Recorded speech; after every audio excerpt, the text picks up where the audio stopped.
Welcome to Moments in History Channel. He was nicknamed the Desert Fox, a man whose military genius was so profound, even his staunchest enemies like Winston Churchill couldn't help but admire him. This is the story of Erwin Rommel, a German field marshal who carved his name into the annals of World War II. Not just for his victories, but for his honor in a time of unprecedented brutality. How did a single commander become a legend on both sides of the battlefield? Stick around as we uncover the life, career, and complex legacy of one of history's most fascinating military figures. Born in 1891 in Heidenheim, Germany, young Erwin Rommel wasn't destined for the military from birth. His father was a schoolmaster, and a life in academia seemed a likely path. However, at the age of 18, he chose to join the local infantry regiment. It was in the crucible of World War I that Rommel first revealed his extraordinary talents for leadership and tactical innovation. Fighting on the Italian front, he wasn't a general commanding from the rear. He was a junior officer leading from the very front.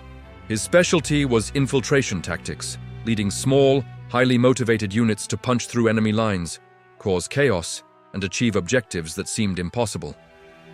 His daring capture of Mount Matajur with just a handful of men earned him the Pour le Mérite, Imperial Germany's highest military honor.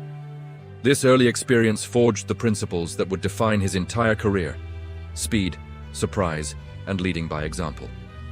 When World War II erupted, Rommel, now a general, was initially given command of the 7th Panzer Division during the invasion of France in 1940. His division moved with such astonishing speed and audacity, appearing in places the Allies thought were impossible to reach, that they earned a fitting nickname, the Ghost Division. Rommel was constantly at the front, directing his tanks personally, often losing contact with his own command because he was moving too fast. This was Rommel's signature style, a relentless, high-tempo operational pace that kept his enemies off balance and perpetually reacting to his moves. His success in France didn't go unnoticed and set the stage for the chapter of his life that would make him a global legend. In early 1941, the German High Command faced a crisis. Their Italian allies in North Africa were on the verge of total collapse against the British. To salvage the situation, Hitler dispatched a small German expeditionary force, the Deutsches Afrika Korps, and at its head, he placed Erwin Rommel. When Rommel arrived in Libya, he found a dispirited Axis force. His orders were to hold the line and conduct a limited defense. But defense was not in Rommel's vocabulary. Despite being severely outnumbered and chronically undersupplied, he saw opportunity where others saw only despair. He used dummy tanks to deceive British intelligence about his strength and launched a surprise offensive that sent the British reeling hundreds of miles back across the desert. This was the birth of the Desert Fox. The vast open desert was the perfect chessboard for Rommel's genius. He mastered the art of mobile warfare, using his tanks like a cavalry force, outflanking, encircling, and striking the enemy's weakest points. He understood the psychological impact of speed and surprise, often leading from a command vehicle right behind the front lines to make decisions in real time. His victories at places like Gazala and the capture of the fortress of Tobruk were masterpieces of tactical brilliance achieved against superior numbers and with a logistical shoestring. His men adored him because he shared their hardships, cared for their welfare, and led them to incredible victories. What truly set Rommel apart, however, was his character. In an era defined by unspeakable atrocities, Rommel conducted his war with a sense of chivalry that seems almost out of place. He insisted on the humane treatment of prisoners of war, famously ensuring that captured Allied soldiers received the same rations as his own German troops, even when supplies were desperately scarce. He flatly refused direct orders from the High Command to execute captured commandos and Jewish soldiers. This code of conduct earned him immense respect, not just from his own troops, but from the very men fighting against him. The war in the North African desert was often called a war without hate, largely due to the standards set by commanders like Rommel. He was fighting for his country, but he refused to sacrifice his honor. But the tide of war is relentless. Rommel's logistical situation, always precarious, became impossible.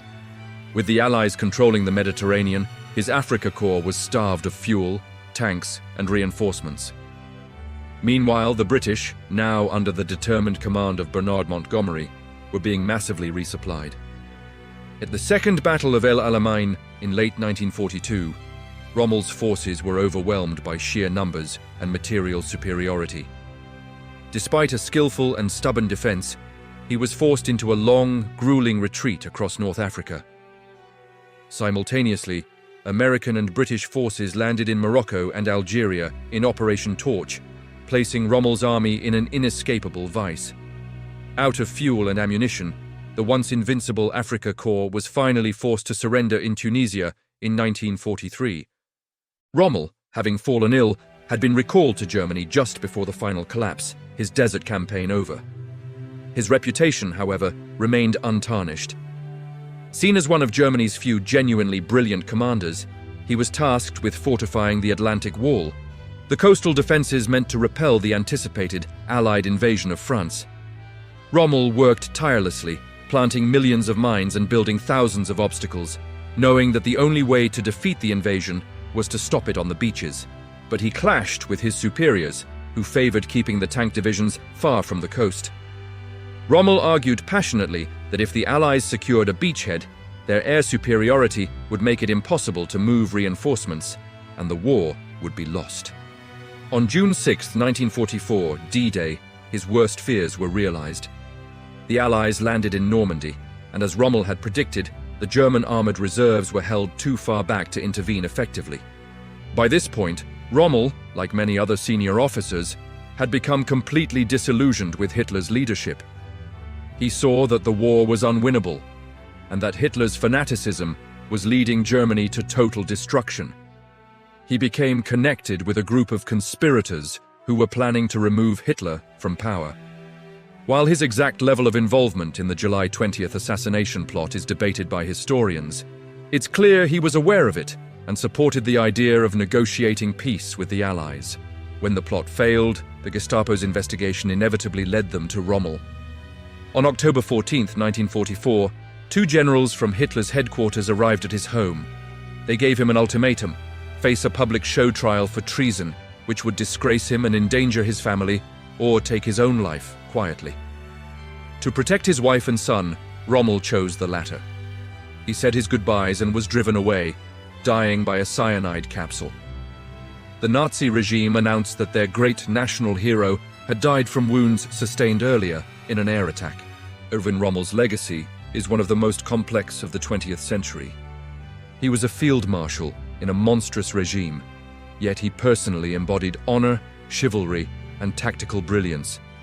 He was a master of war who treated his enemies with humanity. Celebrated by his country and respected by his foes, he ultimately turned against the very leader he once served. The Desert Fox remains a powerful symbol of the paradoxes of war, a testament to the fact that even in the darkest of times, an individual's integrity and genius can shine through. He was a brilliant soldier caught on the wrong side of history. A commander whose story continues to fascinate and teach us about leadership, honor, and the moral complexities of conflict. Thank you so much for joining me on this deep dive into the life of Field Marshal Erwin Rommel. If you found this story as compelling as I do, please hit that like button, subscribe to Moments in History channel for more historical journeys, and share your thoughts in the comments below. We'll see you in the next one.